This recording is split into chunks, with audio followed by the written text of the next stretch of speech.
Alors, salam rahim. Et donc, chers étudiants de la filière SMAS 3, module probabilité statistique, salam alaikum wa rahmatullah. Alors, aujourd'hui, dans le TD4, variable aléatoire à densité, je vais vous exposer la correction des exercices 8 et 9. Alors, maintenant, je passe à l'exercice 8. Et donc, soit une variable aléatoire réelle qui suit une loi uniforme sur l'intervalle 0,1. Alors, déterminez les lois des variables aléatoires suivantes. Et donc, ici, j'ai 4 variables aléatoires. Il y a x, y, z et t. Et regardez que chaque variable aléatoire ici, il dépend de la variable aléatoire i. Et on va voir que à partir d'une loi uniforme i, on peut déduire d'autres lois classiques. Donc par exemple ici on va déduire la loi exponentielle, ici on va déduire la loi uniforme sur l'intervalle AB, ici on va déduire une loi de Bernoulli, et ici on va déduire une loi binomiale. Et comme ça, vous allez voir l'intérêt d'une loi uniforme. C'est-à-dire, à partir d'une seule loi, si la loi uniforme c'est l'intervalle 0,1, on peut déduire d'autres lois classiques. Alors, je vais commencer par la première question. Donc, déterminer la loi de x, la variable aléatoire, égale exactement moins ln u. Alors, comme j'ai signalé, puisqu'il suit une loi uniforme sur l'intervalle 0,1, et dans ce cas, la densité de i, c'est exactement l'indicatrice sur l'intervalle 0,1. Alors maintenant, on s'intéresse, comme j'ai signalé, à la variable aléatoire x égale moins ln u. Alors la première des choses à faire, c'est chercher le support de la densité de x. Alors regardez, notre x égale moins ln u. Alors si x il est compris entre 0 et 1, et effectivement ici strictement, puisque vous avez un ln. Donc si x il est compris entre 0 et 1, et donc voilà, ln croissante, et donc il est compris entre moins l'infini et 0, et dans ce cas, moins ln x, il est compris entre 0 et plus l'infini. Dans ce cas, la variable aléatoire i, il prend ses valeurs dans l'intervalle 0 plus l'infini. Voilà, ça c'est 0 plus l'infini. Et dans ce cas, on peut dire que le support de la densité de probabilité de la variable aléatoire x, c'est 0 plus l'infini. Maintenant, ça y est, pour chercher la loi de x, qu'est-ce qu'il faut faire? Il faut chercher sa densité. Et sa densité, le schéma classique, c'est quoi? On va chercher sa fonction de répartition et après on dérive pour trouver la densité. Alors voilà, on a trouvé que le support de la densité fx, c'est 0 plus l'infini. Alors si x est strictement négatif, ça y est, donc la fonction de répartition égale à 0. Maintenant, si mon x, elle est positive, alors la fonction de répartition, par définition, f indice x de petit x, c'est quoi? C'est la probabilité que x soit inférieur ou égal à petit x. Je remplace mon x. Mon x, c'est moins ln i. Donc, moins ln i inférieur ou égal à petit x. Ça y est, je vais retrouver mon i à partir de l'exponentielle. Et dans ce cas, i, elle est supérieur ou égal à exponentielle moins x. Donc, voilà. L'événement moins ln i, il est inférieur ou égal à petit x, égale l'événement u supérieur ou égal à exponentielle moins x. Donc, vous avez ici supérieur ou égal. Donc, je vais passer au complémentaire pour avoir ici inférieur strictement, mais puisque j'ai une loi continue, donc inférieur strictement, c'est la même chose, inférieur ou égal. Et dans ce cas, voilà, à partir du complémentaire, je vais avoir 1 moins la fonction de répartition de i au point exponentiel moins x. Donc voilà, obtenir ici inférieur ou égal, et puisque vous avez ici la variable aléatoire i, et donc tout simplement c'est quoi? C'est la fonction de répartition de i au point exactement, c'est quoi mon point? Exponentiel moins x. Voilà, exponentiel moins x. Et donc voilà la fonction de répartition de x égale 1 moins la fonction de répartition de i au point exponentiel moins x. Pour trouver la densité de x, il suffit de dériver. Alors la densité de x en un point petit x, c'est la dérivée de la fonction de répartition en un point petit x. Alors si je dérive ici, la dérivée de grand f de i, c'est quoi? C'est la densité. Voilà, c'est la densité fi, c'est-à-dire c'est l'indicatrice. Voilà, elle est là, c'est l'indicatrice. Et effectivement ici, strictement, puisque je travaille avec un logarithme, et la dérivée de l'exponentielle moins x, c'est quoi? La dérivée de l'exponentielle moins x, c'est moins exponentielle moins x. Avec ceci moins-là, qu'est-ce que je vais avoir? Plus exponentielle moins x. Voilà, plus exponentielle moins x. Et donc, j'ai exponentielle moins x fois cette indicatrice de exponentielle moins x. Alors, je dois calculer cette indicatrice. Ou bien l'image de exponentielle moins x par cette indicatrice. Mais regardez, exponentielle moins x, il appartient à l'intervalle 0,1 avec ici strict. Voilà, puisque le support ici, c'est 0 plus l'infini. Et dans ce cas, exponentielle moins x, il est compris entre 0 et 1. S'il est compris entre 0 et 1, ça ici, cette indicatrice égale à quoi? Égale exactement 1. Et donc, qu'est-ce que je vais avoir? Exponentielle moins x fois 1, ça donne exponentielle moins x. Alors, regardez, c'est quoi la loi de x? La densité de x, elle est nulle si x est négative. Et la densité de x égale à quoi? Égale exponentielle moins x si x il est positif. Et ça, c'est exactement quoi? Et donc, mon x, il suit une loi exponentielle de paramètre lambda égale à quoi exactement? Égale à 1. Alors maintenant, je passe à la deuxième question. Trouver la loi de la variable aléatoire y. Y maintenant, c'est quoi? C'est une transformation linéaire de i. Et je signale toujours i, il suit une loi uniforme sur l'intervalle 0,1. Donc voilà mon y. Comme j'ai signalé, c'est une transformation linéaire de i. Alors toujours le chemin classique, il suffit de trouver le support de la densité de y. Alors regardez, puisque mon x, il est dans 0,1, voilà, une loi uniforme c'est 0,1. Alors la transformation linéaire ici, je vais avoir avec un encadrement simple, a plus b moins a fois x, il est compris entre a et b. Et donc le support de la densité de y, c'est quoi? C'est l'intervalle AB. Alors si y n'appartient pas à l'intervalle AB ouvert, la fonction de répartition par définition est égale à 0. Maintenant si mon y il appartient à l'intervalle AB, donc la fonction de répartition par définition, on a un point petit y, c'est la probabilité que y soit inférieur ou égal à petit y. Je remplace mon y, voilà, elle est là. C'est une transformation linéaire de i. Et donc, je vais avoir a plus b moins a fois i, il est inférieur ou égal à petit y. Donc, voilà, cet événement-là égale à cet événement-là. C'est i inférieur ou égal à y moins a sur b moins a. Donc, voilà, j'ai ici inférieur ou égal et j'ai i. Donc, ça par définition, c'est quoi? C'est la fonction de répartition de i au point y moins a sur b moins a. Voilà, elle est là. Maintenant, ça y est, pour trouver la densité de y, regardez. Si y n'appartient pas à cet intervalle, la dérivée ici, c'est 0. Ça y est, c'est fini. Maintenant, si mon y, il appartient à l'intervalle AB. Donc, on a trouvé, voilà la fonction de répartition de y. Donc, si je dérive, donc la densité de y, c'est quoi? C'est la dérivée de la fonction de répartition. Alors, si je dérive ici, la dérivée de f, c'est quoi? C'est la densité. F indice i. Voilà, la densité des lois uniformes. Et ici, je dérive, puisque j'ai ici la composite de deux fonctions, la dérivée ici, c'est quoi? C'est 1 sur b moins a. Voilà, elle est là. C'est 1 sur b moins a. Et donc, f indice i de y moins a sur b moins a. Et donc, voilà. Voilà la fonction, ou bien la densité de probabilité de i. C'est une indicatrice sur l'intervalle 0, 1. Mais regardez, puisque mon y, il appartient à l'intervalle AB. Alors, par transformation, bien un encadrement simple, y moins a sur y moins b, il appartient à l'intervalle 0, 1. Alors, puisque ce nombre-là, il appartient à l'intervalle 0, 1, et donc l'indicatrice égale à quoi ici? Égale à 1. Et donc voilà, cette indicatrice égale à 1, et donc c'est 1 fois 1 sur b moins a. Et donc voilà, la densité de y, c'est quoi? C'est 1 sur b moins a. Et finalement, je résume, et donc on a trouvé que la densité de probabilité de y égale à quoi? Égale 0 si x n'appartient pas à l'intervalle AB. Et égale 1 sur b moins a si x il appartient à l'intervalle AB. Et dans ce cas, ça c'est quoi? Ça c'est l'indicatrice sur l'intervalle AB. Et dans ce cas, c'est quoi y? Ou bien c'est quoi la densité de probabilité de y? Y, il suit une loi uniforme sur l'intervalle AB.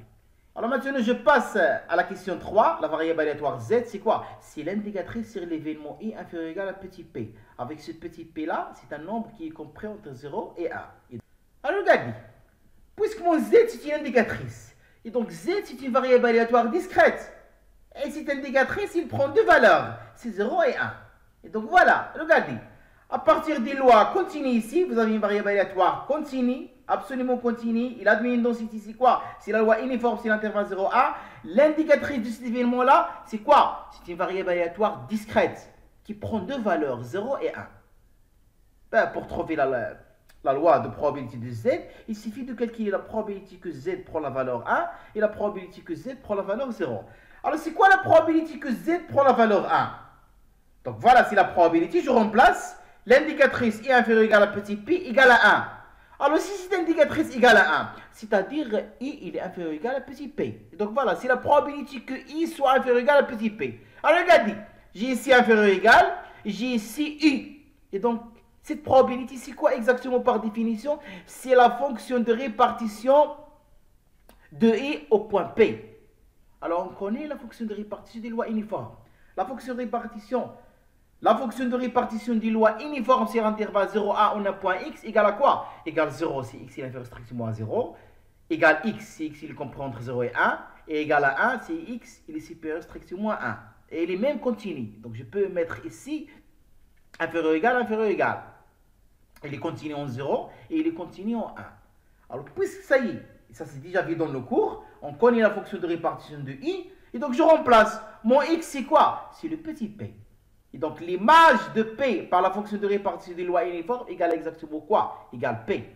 Alors la probabilité que z prend la valeur 1 égale à p. Et dans ce cas, voilà, puisque la somme des probabilités égale à 1, alors par complémentaire, la probabilité que z égale à 0, voilà, c'est le complémentaire de cet événement, égale 1 moins p. Et donc exactement, z, il suit quoi? Il suit une loi Bernoulli de paramètre p. Pourquoi? Parce que ici, vous avez seulement deux valeurs que peut prendre la variable aléatoire z. Et donc vous avez ici le succès, il correspond à la valeur 1, et l'échec, il correspond à la valeur 0. Et donc effectivement, on a ici une loi de Bernoulli de paramètre p. P c'est quoi? C'est la probabilité du succès. C'est-à-dire la probabilité que z prend la valeur 1. Et c'est quoi la probabilité du succès? Égale exactement p.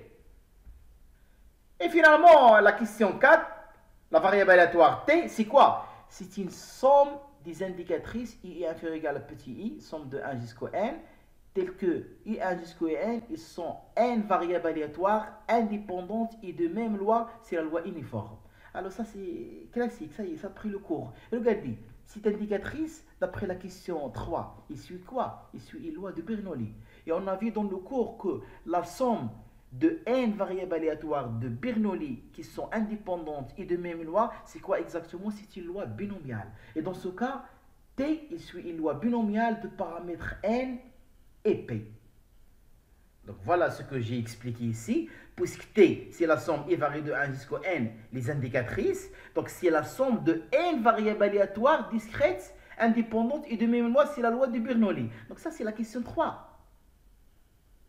Et donc ça y est, par indépendance, bah, t il suit quoi? Il suit une loi binomiale de paramètres n, voilà, le nombre des variables aléatoires, et p, c'est la probabilité du succès. Et finalement, on termine par l'exercice 9, et qui traite exactement la nouvelle loi qu'on appelle la loi de gamma. Il a deux paramètres, a et lambda, qui sont tous les deux strictement positifs. Et on va voir c'est quoi le lien entre cette loi gamma et la loi exponentielle. Donc, soit x est une variable aléatoire réelle de densité de probabilité, indice x défini sur R par, et donc voilà la densité de probabilité des lois de gamma. Donc, f indice x, voilà, elle est nulle si x est strictement négatif. Et si x il est positif, égale lambda puissance a, exponentielle moins lambda x, x puissance a moins 1 sur gamma a. Tel que gamma, gamma c'est quoi? C'est la fonction classique de gamma. Et d'ailleurs c'est pour cela que la loi ici, elle a pris le nom loi de gamma. Donc voilà, puisqu'il est lié à la fonction classique, on analyse, c'est la loi gamma. Donc gamma de a c'est quoi? C'est l'intégrale 0 plus l'infini, x puissance a moins 1, exponentielle moins x dx. Et on connaît exactement que cette intégrale, ou bien cette fonction gamma, elle est définie si et seulement si notre a il est positif. Et d'ailleurs c'est la question 1. Et donc, vérifier que gamma A, et donc voilà, la fonction classique ici, elle est bien définie et que pour tout A positif, donc voilà, il est bien défini sur A qui est strictement positif et qui vérifie gamma A plus 1 égale A fois gamma A. Donc voilà la réponse à la question 1, et donc ça c'est classique, c'est déjà vu dans analyse 1. Et donc voilà la fonction gamma A, par définition, elle est là. Alors le problème, il est où ici? Il est au voisinage de plus l'infini et au voisinage de 0. Et comme ça, on va démontrer que cette intégrale, il converge, il existe, et dans ce cas, la fonction gamma A, elle est bien définie ici, et seulement si A, elle est strictement positive. Alors, le voisinage de plus l'infini. Donc ça y est, vous connaissez le truc, ça c'est classique. Je vais multiplier cette fonction par x puissance 2. Pour avoir ici, x puissance A plus 1. Et puisque mon A est strictement positif, alors cette limite égale à 0. Et après, qu'est-ce que je vais faire? Ça y est, je vais utiliser ici la définition de la limite. Donc, quel que soit epsilon positif, je vais prendre mon epsilon égal à 1.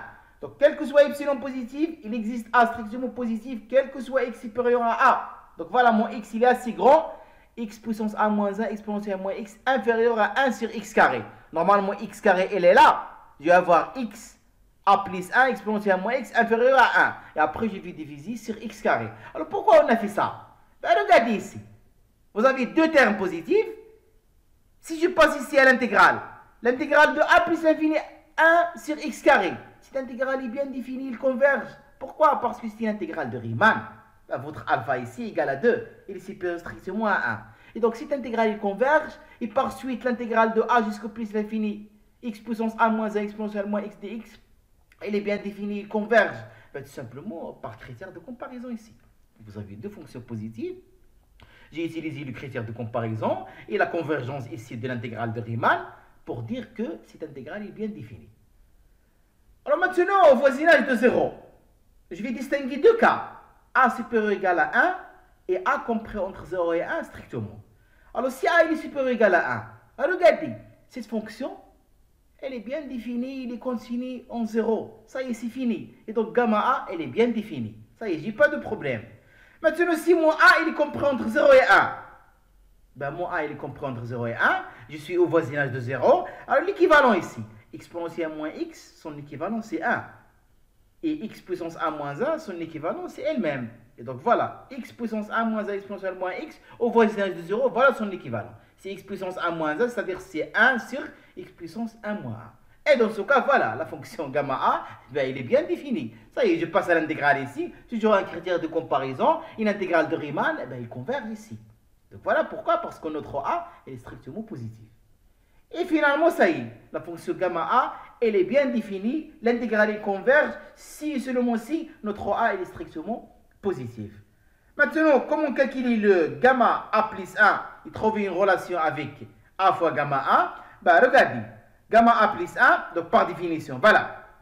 Normalement, si l'intégrale de 0 à plus l'infini exponentielle, ou bien x puissance a exponentielle moins x dx, alors ici 0 plus l'infini. Donc j'ai mis ici 1 sur n et n. Pourquoi? Parce que lorsque n tend vers plus l'infini, je vais avoir ici plus l'infini. Et lorsque n tend vers plus l'infini, je vais avoir ici 0. Donc ça, c'est la définition de l'intégrale généralisée. Alors pourquoi j'ai fait ça? Ici, qu'est-ce que je vais faire? Je vais utiliser une intégration par partie. Alors l'intégration par partie, voilà ce qu'il me donne. Moins x puissance a exponentielle moins x entre n et 1 sur n. Alors la limite ici, lorsque n tend vers plus l'infini, c'est 0. Plus, qu'est-ce qu'il me reste? L'intégrale de 1 sur n, a x puissance a moins 1 exponentielle moins x fois dx. Alors la limite ici, c'est l'intégrale de 0 jusqu'à plus l'infini. Il me reste ce a, elle est là, et par définition, ce qui reste, c'est quoi? C'est gamma a. Et donc on a trouvé que gamma a plus 1 égale exactement quoi? Égale a fois gamma a. Alors ça y est, et une fois on a bien défini la fonction gamma a, et on a vérifié exactement qu'il est bien défini si et seulement si notre a est strictement positif. Maintenant, ça y est, je vais revenir à la densité de probabilité de ma nouvelle loi. C'est la loi gamma de deux paramètres, le a et lambda. Alors maintenant, la deuxième question, préciser la loi de x lorsque a égale à 1. Donc voilà, lorsque a égale à 1, c'est quelle loi ici? Voilà, lorsque mon a ici égale à 1. Donc, qu'est-ce que je vais faire? Je vais remplacer ici le a par 1. Donc, voilà, comme j'ai signalé, il suffit dans la densité de probabilité remplacer le a par 1. Alors, on connaît gamma 1. C'est quoi gamma 1? C'est l'intégrale 0 plus l'infini exponentielle moins x dx. Donc, voilà, je connais la primitive ici, donc égal à 1. Et dans ce cas, f indice x de petit x égale à quoi? 0 si x est inférieur strictement à 0. Lambda exponentielle moins lambda x si x est positif. Alors, c'est quoi ça? Ça, c'est la densité de probabilité des lois exponentielles. Et donc, lorsque a égale à 1, le x, il suit une loi exponentielle de paramètre lambda.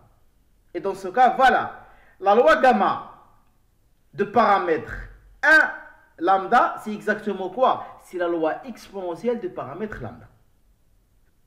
Alors voilà maintenant la question 3, et on va vérifier une petite chose.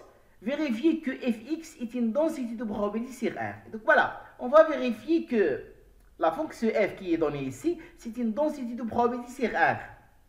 C'est-à-dire il est continu, sauf sur un ensemble de points finis. Elle est positive sur R, et l'intégrale sur R égale à 1. Alors la question 3, donc par définition, fx il est positif.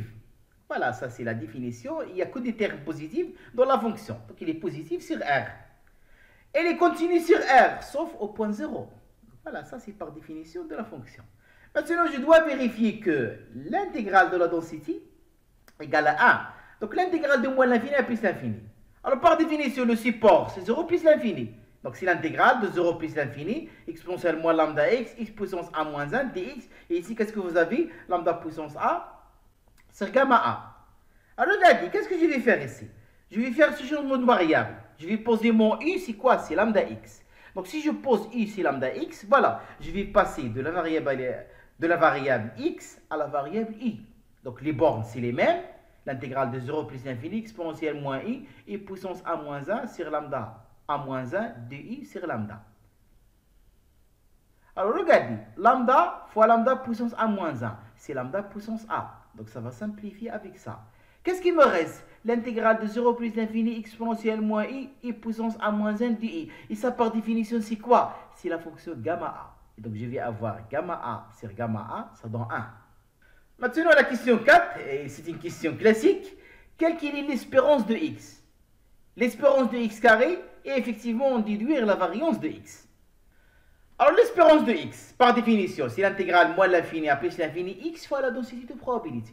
Donc, je remplace ma densité, et le support ici, c'est 0 plus l'infini. Donc, lambda puissance a, gamma a, x puissance a fois exponentielle moins lambda x dx. Alors, regardez, ça par définition, c'est quoi? Puisque vous avez ici la puissance a. Ça, c'est gamma a plus 1. Mais qu'est-ce qui me manque? Il me manque lambda puissance a plus 1. Donc voilà, j'ai mon lambda a, elle est là. J'ai gamma a, elle est là. Et cette intégrale par définition, c'est quoi? C'est gamma a plus 1 sur lambda puissance a plus 1.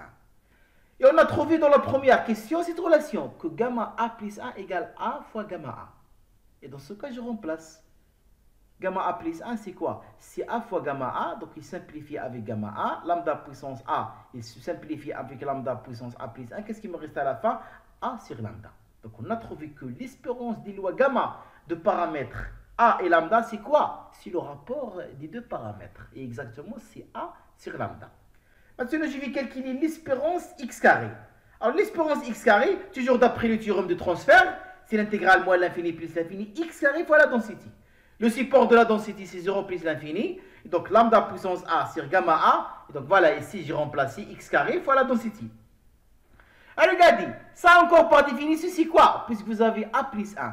C'est gamma a plus 2 sur lambda puissance a plus 2. Et toujours, je vais appliquer cette relation. Si j'ai ici a plus 2, donc, qu'est-ce que je vais avoir ici? A plus 1 fois gamma a plus 1. Voilà, je remplace. Et donc, gamma a plus 2, c'est quoi? C'est a plus 1 fois gamma a plus 1. Et encore, c'est quoi gamma a plus 1? Toujours d'après cette relation, c'est a fois gamma a. Je remplace, c'est a fois gamma a. Et donc, qu'est-ce qui me reste? Je simplifie lambda puissance a plus 2 avec lambda puissance a. Le gamma a, il se simplifie avec le gamma a. Et je trouve à la fin a fois a plus 1 sur lambda carré. Maintenant, je passe à la variance. Et ça y est, puisque j'ai calculé le moment d'ordre 2 et je connais le moment d'ordre 1, alors d'après la formule de Koenig, la variance de x, c'est quoi? C'est l'espérance x carré moins l'espérance x le tout au carré. Et donc je remplace, voilà le moment d'ordre 2, voilà le moment d'ordre 1, ça donne quoi? 1 sur lambda carré. Voilà, ça c'est la formule de Koenig. Alors puisqu'on a trouvé dans la question précédente que lorsque a égale à 1, la loi gamma de paramètre 1 lambda, c'est quoi? C'est la loi exponentielle de paramètre lambda. Donc si je remplace mon a ici égal à 1, on trouve que l'espérance de x égale à quoi? Égale 1 sur lambda. Voilà, regardez, je remplace ici a par 1. C'est 1 sur lambda. Et la même chose ici, dans la variance, remplacer a par 1, qu'est-ce que je vais trouver? 1 sur lambda carré. Et la variance de x, c'est 1 sur lambda carré. Alors on trouve ces deux formules qu'on a démontrées dans le cours. On a démontré dans le cours que pour une loi exponentielle de paramètre lambda, l'espérance de x, c'est quoi? C'est 1 sur le paramètre. Et la variance, c'est quoi? C'est 1 sur le paramètre au carré. Et finalement, je termine par la question 5. Alors, lorsque a égale petit n, un entier naturel, dans ce cas, la loi gamma de paramètre n lambda, on l'appelle encore une loi d'Erlang.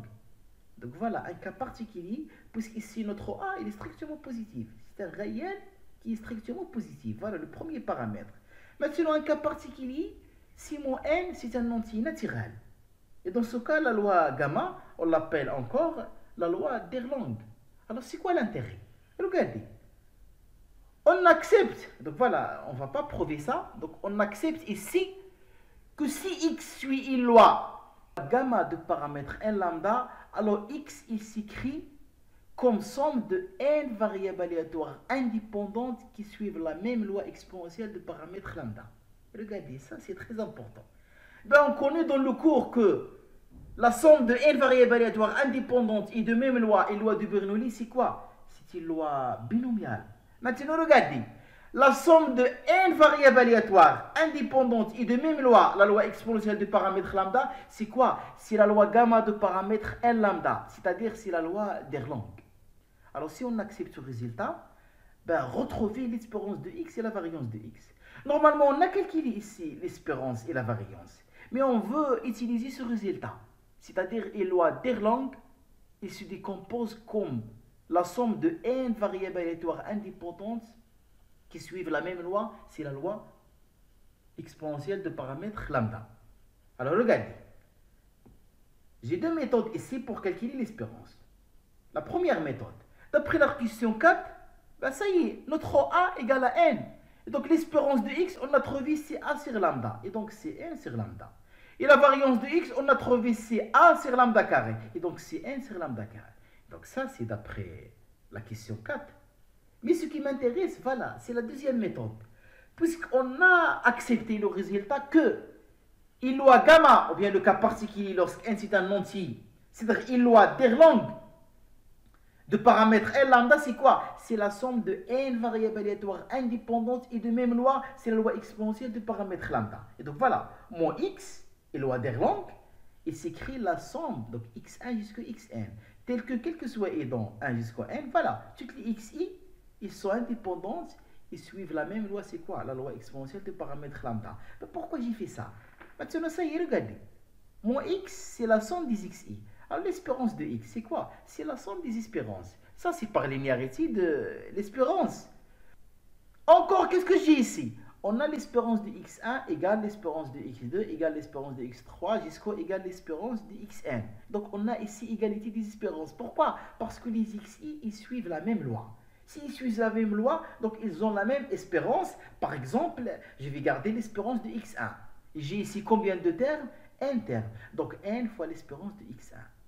Alors regardez, mon x1 il suit une loi exponentielle des paramètres lambda. Et on connaît c'est quoi l'espérance? L'espérance c'est 1 sur lambda. Et dans ce cas, je vais avoir n fois 1 sur lambda, ça donne 1 sur lambda. Voilà, elle est là. Donc voyez l'intérêt qu'une loi d'Erlang, c'est-à-dire une loi gamma, lorsque le premier paramètre est un entier, c'est la somme de n variables aléatoires indépendantes et de même loi, c'est la loi exponentielle de paramètres lambda.